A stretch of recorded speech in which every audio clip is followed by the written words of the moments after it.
Hi, Jason here. So I'm getting ready to install the in-walls. So what I've done is I've dry fit everything and I've clamped my in-walls in place. I've lined them up with the center lines that I marked previously.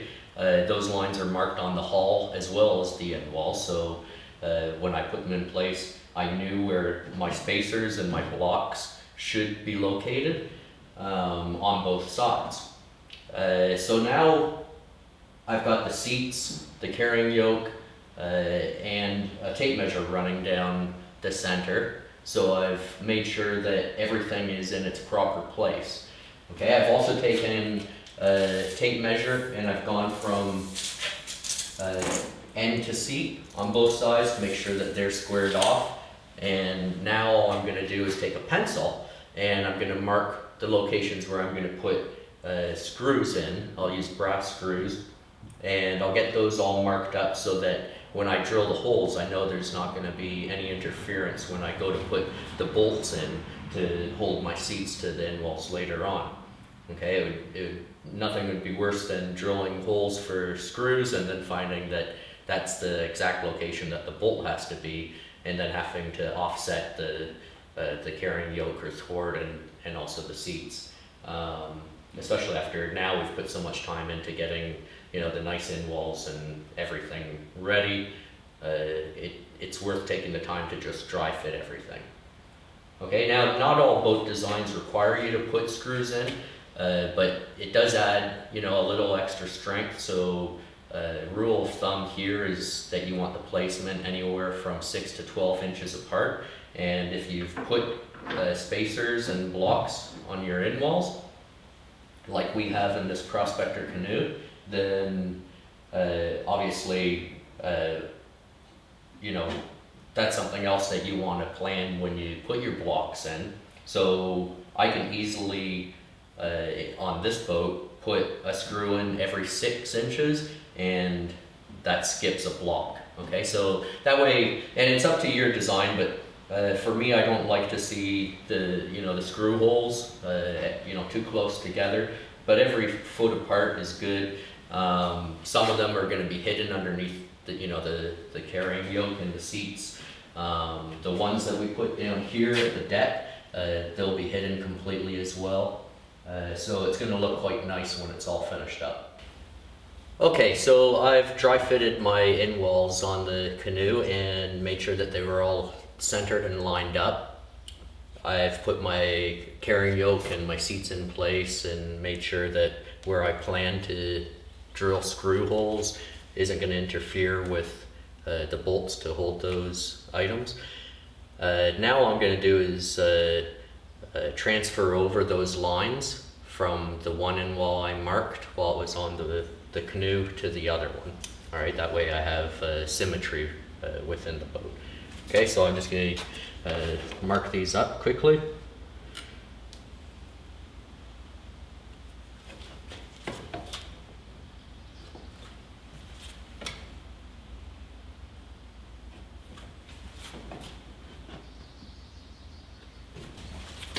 Okay, so now I'm going to go ahead and I'm going to drill my counter bore holes through so that I can have them ready for assembly on the boat.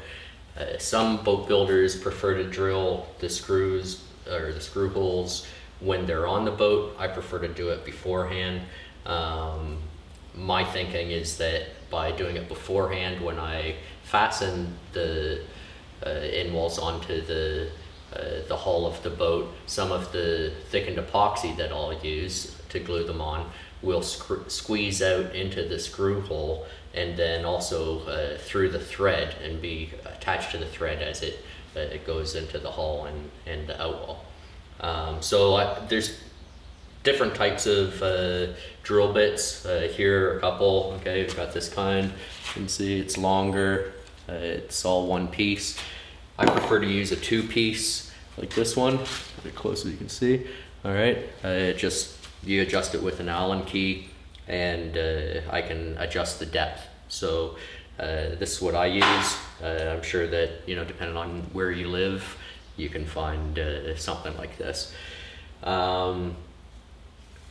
Yeah, so another thing that I do is I have a piece of steel plate, and I put that underneath my in wall as I'm drilling, so that I know that when I drill down, it's going to bottom out onto steel and not go any further. So yeah, I'm going to drill those holes. So one other thing that I suggest you do is always start with the holes that are going to be underneath your deck. That way you can check with them, all right? And you know, drill those holes, get one of your screws that you're going to use. You're going to want to use anywhere from 3/4 inch to probably 1 1/4 inch, depending on the thickness of your in wall, your hull, and your out wall. Basically, you want to have a counter bore. You want the screw to go in. You want it to be fastening the in wall to the hull, and you want some screw to also make it through to the out wall, so that way you're going back into some hardwood. Okay, so you can do the calculations on your own to determine how thick or how long, excuse me, your screw is going to be. And you also want to be careful that your screw isn't going to go all the way through, because that would completely suck to have a bunch of screws sticking out the other side of your out wall. Okay, so I'm going to drill these now. Actually, before I begin, I was going to show one other thing. And if you're concerned about getting your screw holes centered, because again, we want it to be symmetrical, and we also, you know, if you're not good with a drill gun or, you know, driver, because the screw's turning, it could travel off center on you. So one thing you can do is, if you just pick up a little hole punch, or you know, hole punch, you know, and any hammer will do. All you want to do is place it close to center, or, you know, as close to center as you can. And you don't have to go very far, but just you know, give it a little tap. And now, by doing that, your drill bit is going to start screwing in and drill in that center spot instead of traveling at all. Okay, again, these in walls are only 3/4 inches thick, so if it travels over a little bit, then it'll probably be noticeable. Okay, so yeah, this is just a, you know, a quick and simple step that you can do. But I think we're probably going to drill a dozen holes. I probably do this in a minute or two. Might be worth it just to make sure that your holes are nice and straight.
Okay, so we're done with all the counter boring. So now the next step is to make up some thickened epoxy and get these in walls in place. All right.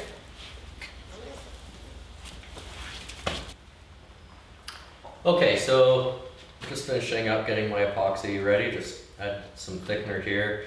As you can see, I'm wearing my safety glasses and gloves. I've mentioned in the past videos that I'm not wearing a respirator. It's recommended that you do. I recommend that you do, but just for the purpose of making the video and wanting you to be able to hear me, I'm not wearing it during these videos. But yeah, definitely wear a respirator when working with epoxy. Now, so you can see that I've got my one in wall sitting in place. This is where having bulkheads comes in handy, because the notch that I've got in each side of the bulkhead actually helps to hold it while putting it in the in walls. So that's quite good.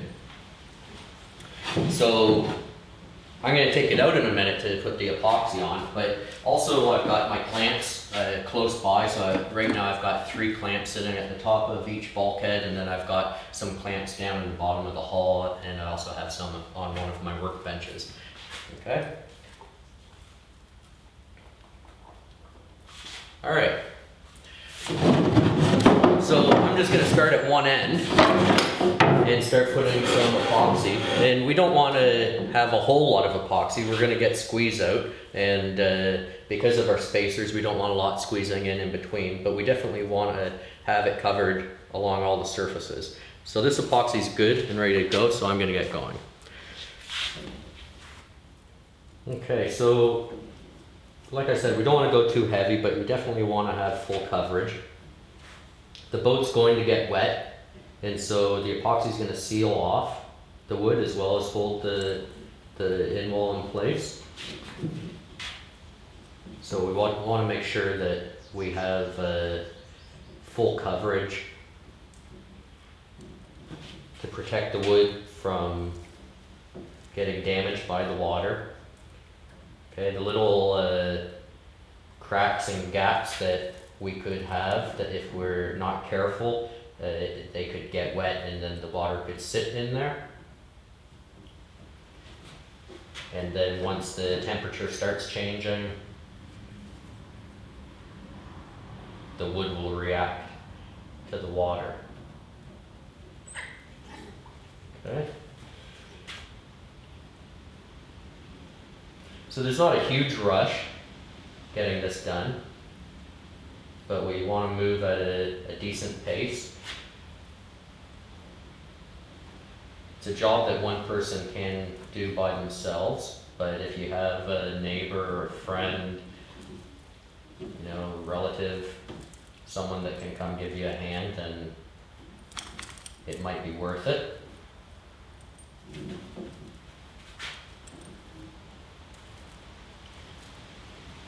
I give you a specific time for how long you have to work with your epoxy, but it's going to depend on where you are and what epoxy you're using.